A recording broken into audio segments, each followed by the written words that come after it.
निर्वस्त्र नहा रही थी, और वो भी पब्लिक प्लेस में, अर्थात नदी में, जहां से कोई भी गुजर सकता था और गोपियों को निर्वस्त्र देख सकता था। तो भगवान को लगा ये तो बड़ा गलत है।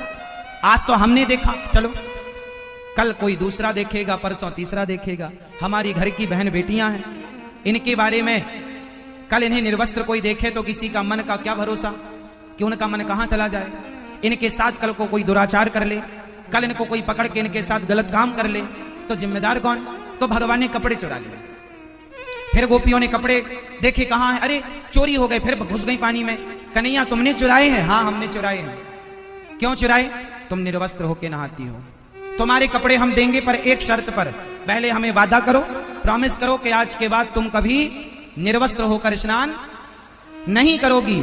तो कपड़े चुराने का एक उद्देश्य था कि गोपियों को यह शिक्षा देना कि आज के बाद तुम कभी निर्वस्त्र होकर स्नान नहीं करना, क्योंकि यह मर्यादा के अनुकूल नहीं है। तो यह मैसेज देना था। अब आप ही बताओ, कपड़े चुराकर भगवान ने सही किया गलत किया? सही किया। भगवान तो भगवान है। उस समय भगवान की उम्र क्या थी? 6 वर्ष की रही।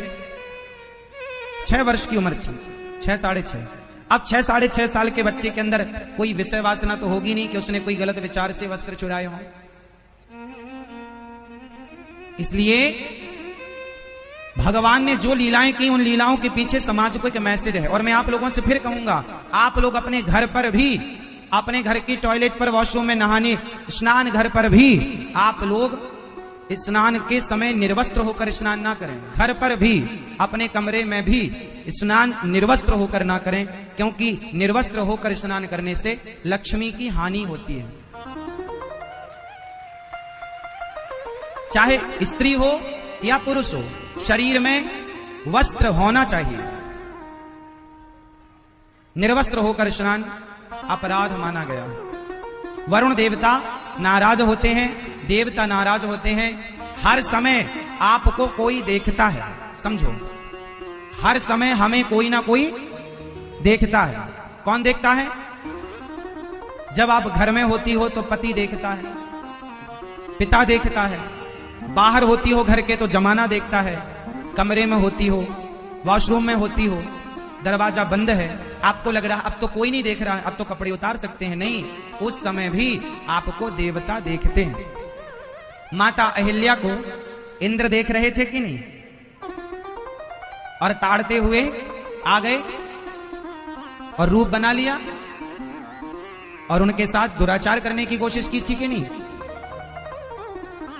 तो देवताओं से भी हमें अपने इस शरीर को, जो मर्यादा हमारे वेद कहते हैं, पुराण कहते हैं, मर्यादा में रहो, वस्त्र पहन कर रहो। निर्वस्त्र होकर के जानवर चलते हैं, आपके पास बुद्धि है निर्वस्त्र में। जमीन पृथ्वी मां है, इस पृथ्वी मां पर खड़े होकर के, निर्वस्त्र होकर खड़े होना भी अपराध है। स्त्रियों को छाती के बल लेटना नहीं चाहिए जमीन पर, पता है आपको? जैसे पुरुष भगवान को दंडवत प्रणाम करते हैं, कैसे? खाली जमीन पर, खाली जमीन पर स्त्रियों को कभी भी दंडवत प्रणाम नहीं करना चाहिए, पट्ट लेटना नहीं चाहिए जमीन पर। कहते हैं कि स्त्रियों के जो स्तन होते हैं, उन स्तनों का जब भार पृथ्वी पर पड़ता है तो पृथ्वी उस स्तनों के भार से डगमगाने लग जाती है। पृथ्वी मां है, इसलिए स्त्रियों के लिए मर्यादा बनाई गई है कि स्त्रियां प्रणाम कैसे करें। आप घुटनों को जमीन में रखो, दोनों घुटने जमीन में हो और माथा जमीन में हो, बाकी का हिस्सा ऊपर की तरफ हो। ऐसे स्त्रियों को भगवान को प्रणाम। कुछ स्त्रियां दंडवत लेट जाती हैं प्रणाम करने, गलत है, आपको ज्ञान नहीं है। स्त्रियों को दंडवत प्रणाम नहीं करना चाहिए। जैसे वृंदावन की परिक्रमा भी दंडवती होती है, तो स्त्रियों को दंडवती परिक्रमा नहीं लगानी चाहिए। यदि लगाएं तो ऐसे दंडवत करो कि ये हिस्सा आपका जमीन में रहे। ऐसे कैसे? ऐसे ऐसे जमीन में रहे, मतलब ये हिस्सा जाए, ये छाती का हिस्सा जमीन पर ना आए।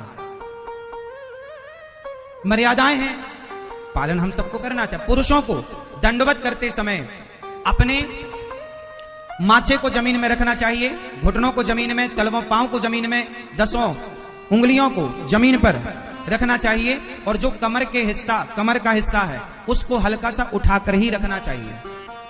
पुरुषों को कमर का हिस्सा ऊपर की तरफ हल्का सा उठा होना चाहिए, फिर आपको दंडवत करना चाहिए। ये दंडवत करने के नियम होते हैं।